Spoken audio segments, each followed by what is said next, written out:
મહાપ્રભુજીની 5મી બેઠક એ શ્રી મથુરા વિશ્રામ ઘાટની બેઠક છે.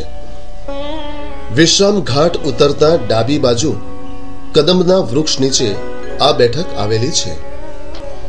શ્રી મહાપ્રભુજી જ્યારે દક્ષિણમાં ઝારખંડમાં બિરાજતા હતા ત્યારે શ્રીનાથજીએ આપને આજ્ઞા કરી હતી કે હું શ્રી ગિરિરાજ પર પ્રગટ થયો છું, માટે આપ સત્વરે પધારી મારી સેવાનો પ્રકાર શરૂ કરો.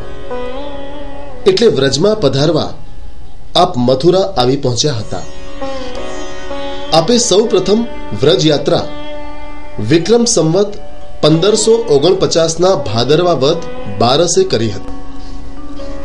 મથુરાના ઉજાગર નામના ચોબાએ અન્ય નગરજનો સાથે આપશ્રીને જાણ કરી કે ત્યાંના મુસલમાન સુબાએ ફકીરો પાસે મંત્ર લખાવી વિશ્રામ ઘાટ પર એવી રીતે લટકાવ્યો હતો કે જેથી ત્યાંથી પસાર થનારા હિન્દુઓની શિખા કપાઈને દાઢી બની જતી.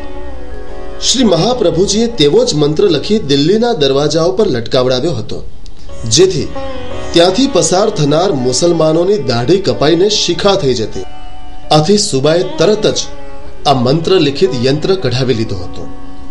બધાએ શ્રી મહાપ્રભુજીનો જય જયકાર કર્યો હતો. આપણે શ્રી મહાપ્રભુજીના આ બેઠકજીને ભાવથી દંડવત કરી જારી ચરણ સ્પર્શનો લાવો લઈએ.